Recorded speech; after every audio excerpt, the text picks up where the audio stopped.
York acid ایک ایسی چیز ہے جس کے بارے میں ہم بہت سنتے ہیں اپنے گھر والوں سے, آس پاس کے لوگوں سے, دوستوں سے کہ میرا یورک ایسڈ بڑھا ہوا ہے. یورک ایسڈ کیا ہوتا ہے, کیوں بڑھتا ہے, اور اس کے لیے پرہیز کس طرح سے کیا جائے کہ آپ کا یورک ایسڈ نہ بڑھے, اور یورک ایسڈ بڑھنے سے آپ کی باڈی کو کس قسم کے خطرات کا سامنا ہوتا ہے, یہ ہم پوچھیں گے. ہمارے ساتھ موجود ہے ہیرا خان سے جو کہ نیوٹریشنل کنسلٹنٹ ہے. بہت شکریہ ہیرا. سب سے پہلے تو آسان الفاظ میں لوگوں کو یہ سمجھائیں کہ یورک ایسڈ ہوتا کیا ہے. جی تھینک یو سو مچ. میں آپ کو بتاؤں کہ یورک ایسڈ کا شکار آج کل 90% لوگ ہیں, کیونکہ یہ ڈیزیز اتنا زیادہ اب جو ہے وہ بہت زیادہ ورسٹ ہوتا جا رہا ہے, کیونکہ لوگوں کی کیئر نہیں ہے. سٹارٹ میں لوگوں کو سمٹمس نہیں پتہ چلتے کہ کیا ہیں, اور اس کی وجہ سے یہ جو ہے یہ بڑھنا شروع ہو جاتا ہے اور وہ پھر باڈی ڈیمیج کرنا ہے. اچھا, اس میں یورک ایسڈ میں اور کولیسٹرول میں بھی کوئی لنک ہے؟ ہاں جی, کولیسٹرول اور یورک ایسڈ میں لنک یہ ہے کہ دونوں ویسلز, آرٹریز اور اس پہ کام کر رہے ہوتے ہیں. لائک ہمارے اگر آرتھرائٹس کے جیسے ڈیزیز ہیں, گاؤٹ کا ڈیزیز ہے, وہ یورک ایسڈ کی وجہ سے بڑھتا ہے.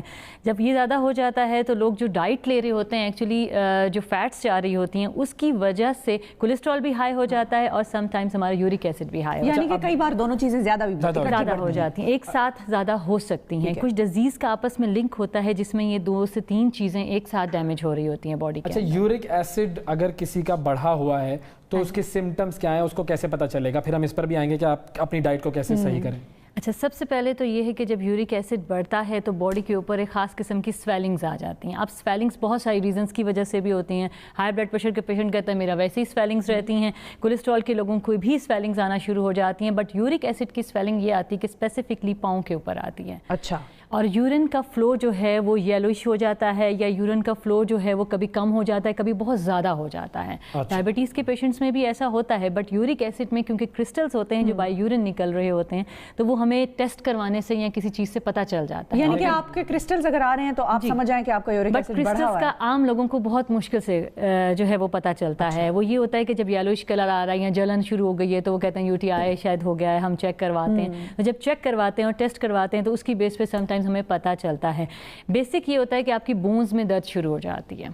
آپ کے گاؤٹ کا مسئلہ جو ہمارا سب سے زیادہ ہے وہ پاؤں کی ایڑیوں میں یا پاؤں کے ناخنوں میں یا پاؤں کی آپ کی جو انگوٹھے ہیں اس میں پین سٹارٹ ہو جاتا ہے. اچھا, میں نے بہت سارے لوگوں کو دیکھا ہے اس طرح کہ واقعی ان کی جو ہے نا پاؤں میں سویلنگ ہو جاتی ہے اور پھر وہ یہی کہتے ہیں کہ یورک ایسڈ بڑھ گیا ہے, تو ان کو تو چلنے پھرنے میں بھی, جوڑوں میں بھی درد ہو جاتا ہے اس سے. جی, ہیلز میں درد ہوتا ہے, جوائنٹس میں درد شروع ہو جاتا ہے, اور سم ٹائمز لوگوں کو لگتا ہے کہ شاید ہمارے جوائنٹس ویک ہیں, وائٹامن ڈی کی ڈیفیشنسی ہے اس وجہ سے ہو رہا ہے. بٹ میں کہتی ہوں کہ سب سے پہلے آپ یورک ایسڈ ٹیسٹ کروائیے, کیونکہ جب بہت زیادہ ریڈ میٹس یا اس طرح کی آپ لوگ جو ڈائٹس لیتے ہیں اس کی وجہ سے یورک ایسڈ بہت جلدی بڑھ جاتا ہے. پرہیز پہ اب ہم آتے ہیں, کیونکہ ڈائٹ پہ آپ کو بھی آ گئے ہیں کیا کھائیں اور کیا نہ کھائیں. اچھا, جب آپ کو لگے کہ آپ کے ٹیسٹ میں یورک ایسڈ کا ریشو زیادہ ہو رہا ہے تو آپ فوری طور پہ سب سے پہلے تو میٹس کو, جتنے بھی میٹ ہیں جس میں وائٹ میٹ میں, بے شک وائٹ میٹ میں آپ فش کا استعمال کر سکتے ہیں ونس ان اے ویک, لیکن باقی چکن بھی آپ اوائڈ کریں. چکن بھی اوائڈ کریں؟ جی بالکل اوائڈ کریں, کیونکہ اگر آپ کو چاہیے, تو گرمیاں آ رہی ہیں, آپ تو لوگ فش بھی اوائڈ کریں گے. فش بھی اوائڈ کریں گے, پروبیبلی آپ سب کچھ اوائڈ کریں. ویجیٹیبلس کا جو ڈوز ہے وہ بڑھا دیں. اور دالیں کے اندر دالیں بالکل بند کر دیں فی الحال, اگر آپ پیور اور جلدی کیور چاہتے ہیں کہ وہ جلدی ہو جائے. سبزیاں ایسی ہیں جو کھانے سے یورک ایسڈ کنٹرول میں آ سکتا ہے؟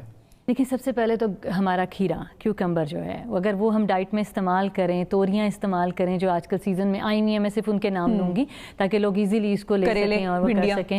کریلے ہیں, بھنڈیاں, یہ ہوتا ہے کہ اس میں آئل کا ریشو زیادہ ہوتا ہے, اگر آپ آئل دوسرا یوز کرتے ہیں تو وہ کولیسٹرول پہ بھی اٹیک کر سکتا ہے. تو تھوڑا سا بھنڈی کو اوائڈ کریں, کیونکہ ہر لوگوں کو پکانے کا طریقہ نہیں آتا اور اس پہ کیا ہوتا ہے کہ وہ چیزیں دوسری اپوزٹ اینگلز میں چلی جاتی ہیں, تو وہ تھوڑا سا اوائڈ کریں. دوسرا یہ ہے کہ اگر آپ کوشش کریں کہ پالک وغیرہ تو اس میں نہیں کھائی جاتی. اسپینش کو ہم اوائڈ کرواتے ہیں کیونکہ یورک ایسڈ بڑھ جاتا ہے. لیکن اسپینش میں یورک ایسڈ کیوں بڑھتا ہے؟ کیونکہ اسپینش میں بہت ہائی گراؤنڈ روٹس آئرن کی ہوتی ہے, آئرن کی اور زنک کی. ہاں جی, آئرن زیادہ ہوتا ہے اس میں, اور دوسرا یہ کہ وہ گراؤنڈ میں لگی جاتی ہیں. جیسے اب شلجم اوائڈ کرواتے ہیں, آپ کھائیں ضرور کھائیں لیکن اوائڈ کریں, کیونکہ وہ بھی مٹی کے اندر ہوتا ہے اور اس کے اندر سوڈیم زیادہ ہو جاتا ہے. آلو منع ہے, مطلب کہ جو سبزی زمین کے اندر لگی ہے وہ نہیں اوائڈ کریں. جو اوپر ہیں جیسے توریاں میں نے آپ کو بتایا, شملہ مرچ بتائی, اس طرح کی ویجیٹیبلز ہیں, یہ آپ کھا سکتے ہیں, اس سے کوئی بڑا مشکل میں ڈال دیا ہے انہوں نے. ہاں واقعی یہ کہ کیا کھائیں کیا نہ کھائیں اس کا پورا ڈائٹ چارٹ ہونا چاہیے. جی بالکل. کون سی ایسی چیزیں ہیں جو کہ جب آپ کا یورک ایسڈ بڑھ جائے تو وہ کیا علاج سے ہی صحیح ہوگا یا صرف اس طریقے سے پریکاشنز لینے سے صحیح ہو سکتا ہے؟ اچھا, بٹ ان مائی پریکٹس جو میں آپ کو بتاؤں کہ میں نے اپنی پریکٹس میں ان اے ویک یورک ایسڈ اور کولیسٹرول ان بوتھ ایک ٹائم میں ایک ویک کے اندر ریکور کیا ہے اور ریورس کر دیا ہے وداؤٹ میڈیسن. صرف ڈائٹ کی ڈائٹری پریکاشنز دی ہیں ان کو, لائف سٹائل چینجز اس میں تھوڑی سی ان کو انوالو تھیں. ان کو میں نے کہا کہ یہ چیزیں آپ نے نہیں کرنی, واک کا ڈیوریشن تھوڑا ایڈ کر دیں بیچ میں رات کے کھانے کے بعد اسپیشلی. تو یہ یورک ایسڈ صرف 1 ویک میں ریورس ہو چکا ہے, جو کہ وہ لائک 8.3 پہ تھا کسی کا, اور کسی کا کولیسٹرول لیولز جو ہیں وہ بیونڈ لمٹس جا رہی تھی اور آرٹری ڈیزیز پہ جا رہا تھا. ٹھیک ہے. اور ایک اور چیز چھوٹی سی کہ کیا یورک ایسڈ کے بڑھنے سے باڈی میں کوئی اور چینجز, کوئی اور بیماریاں بھی ٹریگر ہوتی ہیں؟ کتنا خطرناک ہو سکتا ہے یہ؟ یورک ایسڈ سے سب سے پہلے آپ کی کڈنیز افیکٹ کریں گے, کیونکہ جو پیورینز ہوتا ہے جب وہ ویسٹ مٹیریل کرتا ہے یورک ایسڈ پہ, تو یورک ایسڈ کڈنیز کے تھرو ہی یورین کے تھرو باہر جاتا ہے, اور اگر کڈنی ڈیزیز انوالو ہو جائیں گے اس میں تو وہ کڈنیز پہ افیکٹ کرے گا, کیونکہ وہ یورک ایسڈ وہاں رک جاتا ہے اور کڈنی سٹونز بن جاتے ہیں. ٹھیک ہے, تھینک یو جی, بہت شکریہ ہنا صاحبہ, آپ نے ہمیں بتایا یورک ایسڈ کے بارے میں. آپ لوگوں کو بھی پتہ چل گیا ہوگا کہ کتنا خطرناک ہے, تو پلیز اپنی ڈائٹ کو کنٹرول کیجیے, اپنے کھانے پینے کو کنٹرول کیجیے اور اپنے آپ کو بیماریوں سے بچائیں.